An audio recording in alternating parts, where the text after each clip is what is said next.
The Greenland Sea, somewhere north of the GIUK Gap. A Russian Yasen-M submarine, one of the most capable hunter-killers ever built, slides beneath a cold water layer at 300 feet and disappears. Not from the ocean. From every sensor the United States Navy has pointed at it. This is a hypothetical scenario, built from real capabilities for education and entertainment. But the physics it runs on, those are completely real. Here's the question driving this entire hunt. How do you track a submarine that has made itself acoustically invisible? The answer involves a trick of physics, so counterintuitive it almost sounds like fiction. The layer that hides the Yasen-M is the same layer that will ultimately give it away, because sound that disappears never truly vanishes. It just comes back somewhere else. Stay with this. By the end, you will understand why the most dangerous moment for a submarine is not when it is found. It is when it thinks it hasn't been. To understand why this hunt matters, you need to understand what the Yasen-M actually is. Russia's Project 885M submarine represents roughly $3.5 billion of engineering devoted to a single purpose: denying the United States Navy freedom of maneuver in the North Atlantic. It carries Kaliber land attack cruise missiles, P-800 Onyx anti-ship missiles, and the newer Zircon hypersonic variant. A weapons loadout that can threaten carrier strike groups, NATO surface fleets, and targets deep inside Europe, all from beneath the waves where no aircraft can reach it. Its pump jet propulsor is the detail that makes submarine commanders nervous. A conventional propeller cavitates. It spins fast enough that the low pressure side of each blade vaporizes the surrounding water into tiny bubbles, and those bubbles collapse with a broadband noise signature that passive sonar can detect at significant range. A pump jet encloses the rotor inside a duct, managing the flow so precisely that cavitation onset is pushed to much higher speeds. The acoustic gap between a pump jet Yasen-M and an older propeller-driven submarine is not a small engineering margin. It is the difference between a target and a ghost. The GIUK Gap.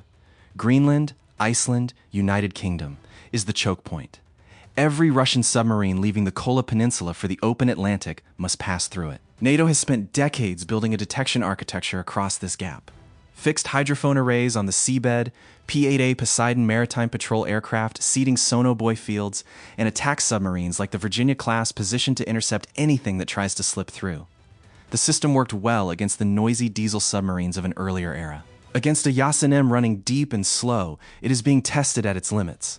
The Virginia-class submarine in this scenario, call it USS Connecticut, hull number SSN-22, though the name matters less than what it carries, has been trailing the Yasen-M's probable track for 11 hours. Its AN/BQQ-10 sonar system, incorporating a wide aperture array along the hull and a TB-29 thin-line towed array streaming nearly 1,000 feet behind the boat, has been listening with extraordinary sensitivity.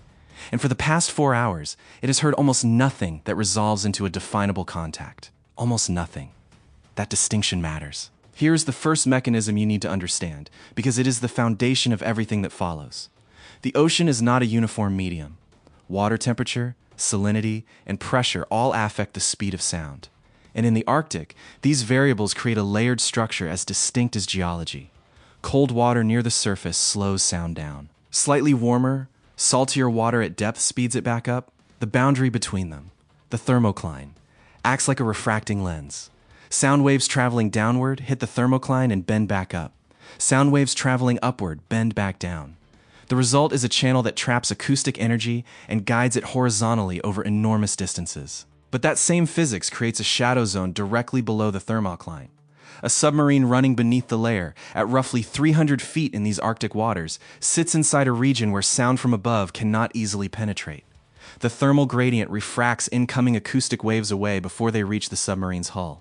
A passive sonar system above the layer, whether it belongs to a surface ship, a sonobuoy, or a submarine running at periscope depth, hears almost nothing from below. Think of it this way. You are standing outside on a cold night, and there is a temperature inversion. Warm air trapped beneath cold air above. You can hear a conversation from half a mile away, carried along the inversion layer. But you cannot hear someone whispering directly beneath your feet inside a basement. The Yasen-M is in the basement. The Connecticut is standing outside.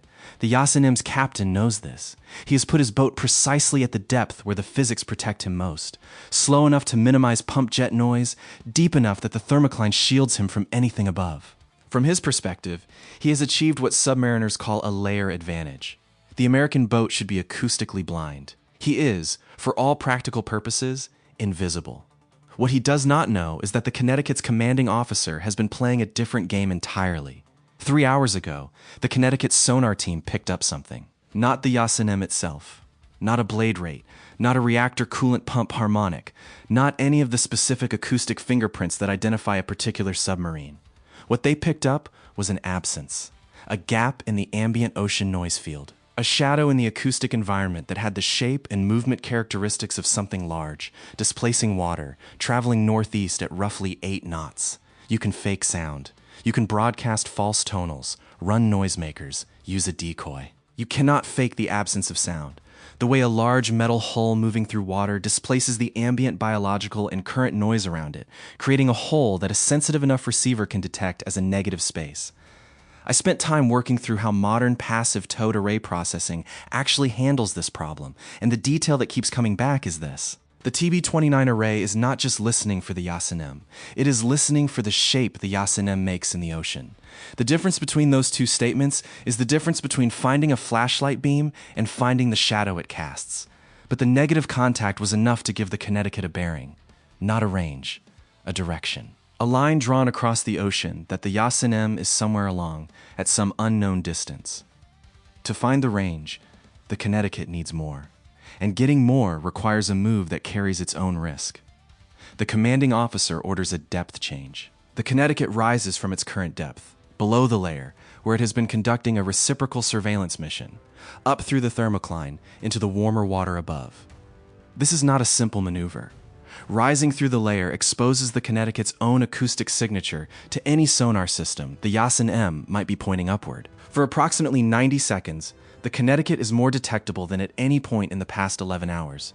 The crew knows this. The commanding officer knows this. The calculation is that the Yasen-M, confident in its layer advantage, has reduced its own sonar watch and is focused on navigating rather than hunting. It is a gamble. And it is about to pay off in a way the physics textbooks describe, but that never feels real until you see it work. Here is the second mechanism, the one that changes everything. Sound traveling through water does not simply propagate outward and fade. At certain distances, something else happens. Sound that departed the source, bent upward by the thermocline, traveled toward the surface, reflected downward again, traveled back up again. That sound eventually reconverges at a specific range from the source. Not everywhere. At a ring. A circle on the ocean surface approximately 30 nautical miles from the transmitting source. This is the convergence zone. And at that ring, acoustic energy that has been spreading and attenuating for 30 miles suddenly reconcentrates into a detectable signal. Sometimes clearer than if you had been listening from 10 miles away, inside the spreading loss zone where the energy is still diffuse. The physics, sound in water follows Snell's law, bending towards slower speed regions. Near the surface, water is colder and sound is slower. At the thermocline, the speed gradient creates a natural lens that focuses energy downward. At the deep sound channel axis, the minimum speed layer acts as a waveguide. In Arctic conditions, the convergent zone range compresses to approximately 28 to 32 nautical miles, depending on the exact temperature profile. What strips away most people's intuition is this: the spot directly above a submarine running beneath the layer. The exact point where you would most expect to hear it is often the worst place to listen. The geometry works against you. You are inside the minimum detection zone, where the acoustic energy from the target has not yet had room to focus. At 30 nautical miles, you are at the convergence ring, where it has focused perfectly. The Connecticut's commanding officer climbed above the layer specifically to access this geometry. Below the layer, the towed array was acoustically isolated from the Yasen-M's layer-guided noise.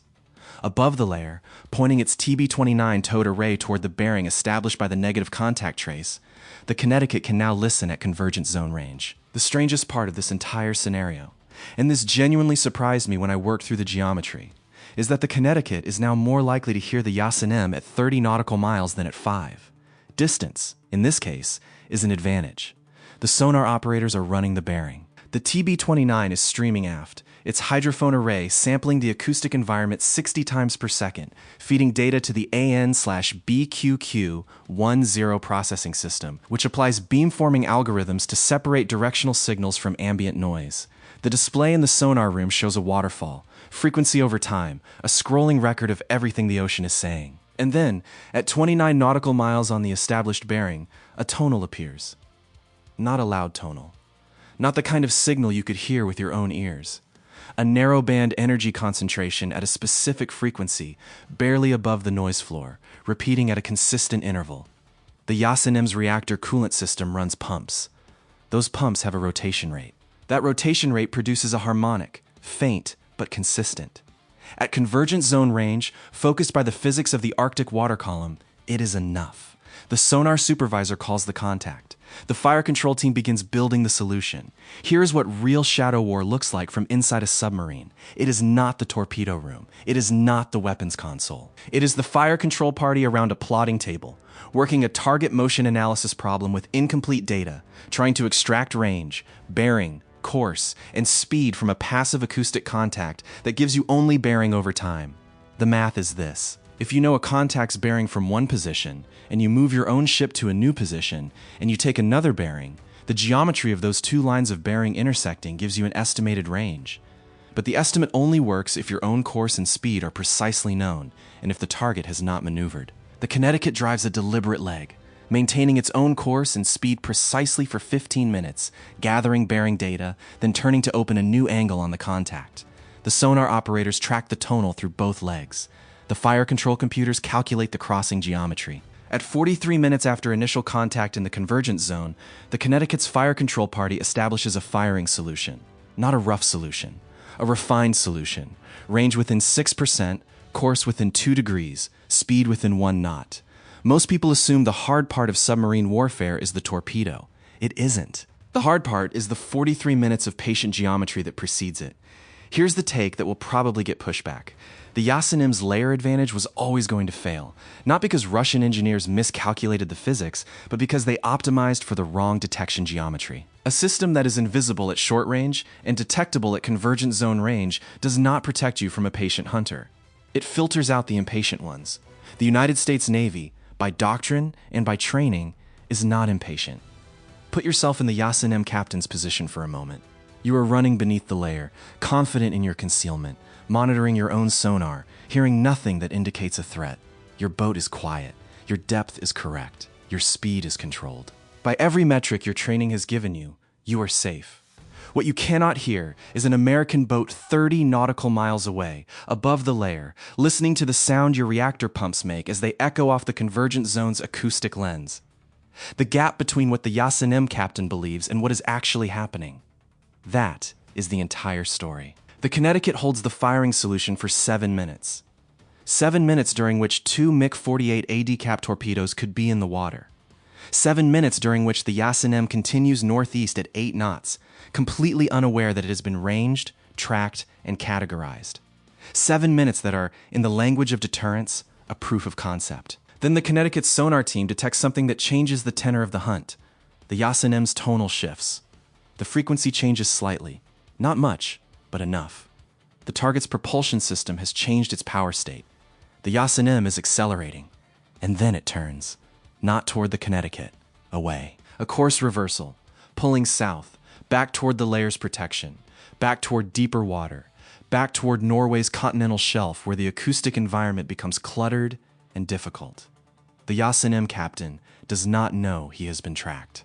He has picked up something in his own passive sonar. Possibly the Connecticut's machinery noise as it maneuvered its solution legs. Possibly a flow transient from the towed array. He does not have a contact. He has a suspicion. And in submarine warfare, a suspicion is enough to break off a transit.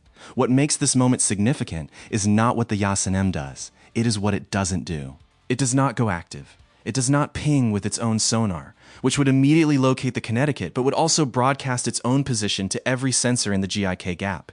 It does not sprint for deeper water at high speed, which would generate exactly the cavitation noise it has been so careful to suppress. It retreats quietly, carefully, precisely as trained. And in retreating quietly, it maintains the same power profile, the same tonal signature, the same acoustic fingerprint that the Connecticut sonar team has now been recording for 47 minutes. This is the real prize, not the firing solution, though that proves capability. The acoustic signature database entry that comes home with the Connecticut is worth, in intelligence terms, more than any single weapon's employment. Every submarine has a unique acoustic fingerprint, its specific harmonic suite, its noise floor at given speeds and depths, the particular tonals generated by its reactor plant and machinery. That fingerprint, once recorded, means the next time a Yasen-M with this signature enters the GIUK Gap, NATO sonar systems will recognize it before it has traveled 50 miles. The Yasen-M is retreating northeast. Its captain, we can reasonably assume, will report to Northern Fleet headquarters that he encountered an uncertain acoustic environment in the GIUK Gap and executed a prudent withdrawal. He will not report that he was tracked. He does not know he was tracked. This, too, is the shadow war. The hunter banks its knowledge, and the hunted goes home thinking the hunt was a draw. What strikes me about this engagement is what it reveals about the difference between a weapons mindset and an information mindset. The Connecticut carried 2 MiG-48 torpedoes that were ready to launch. It used neither. What it used instead was patience, geometry, and a willingness to play the physics of the Arctic water column against an adversary who trusted those same physics to protect him. The weapon that mattered was the towed array. The ammunition that mattered was time. Is this deterrence working, or is it two navies running an increasingly tense game of acoustic chess in waters that are becoming harder to hide in every year? Comment below. We read every one. The Connecticut descends back through the layer. Its towed array is reeled in. Its crew stands down from battle stations. The AN/BQQ-10 system archives 47 minutes of contact data, frequencies, bearing rates, tonal consistency across the convergence zone, the specific signature of a Yasen-M reactor coolant pump at 8 knots on a northeast heading in Arctic thermal conditions. Somewhere northeast of the GIUK Gap, the Yasen-M continues its withdrawal. It is intact. Its weapons are unfired. Its crew does not know how close the geometry came. By any surface-level measure, the encounter ended without incident. By the measure that actually matters, it ended with the United States Navy holding a piece of information the Russian Navy does not know it gave away. Before you go, one detail about convergence zone detection that almost nobody talks about, even in serious naval analysis. The convergence zone is not a fixed ring. It shifts with the seasons. In winter, when Arctic water temperatures drop and the thermocline compresses, the convergence zone range shortens, sometimes to as little as 25 nautical miles. In summer, as surface water warms and the thermal gradient steepens, it can extend past 35. A submarine captain who learned the convergence zone geometry from a cold water transit in February is navigating with the wrong chart in August. The physics are the same. The numbers are different. And in the difference between 25 and 35 nautical miles is a detection range that either puts you inside the acoustic lens or outside it. The layer that protects a submarine is the same layer that betrays it, because the acoustic energy that disappears at short range is simply being stored by the water column, bent and refracted and guided until it arrives at the convergence ring in perfect focus. The ocean is not hiding the Yasen-M. It is redirecting its sound to an address the Yasen-M does not know exists. The Connecticut's commanding officer knew that address. 47 minutes. 7 minutes of firing solution. 0 torpedoes. 1 complete acoustic signature. Shadow war. Decided before the first weapon was ever loaded. If you want to understand how the P-8A Poseidon changes the ASW calculus from the air, sonobuoy fields, M8 extended detection, and how a maritime patrol aircraft coordinates with a submarine below the layer, that one is already in production. Type YES in the comments if you want that breakdown next. And if this gave you something you did not know before, that is exactly what this channel is here for. Subscribe, and we will see you in the deep water.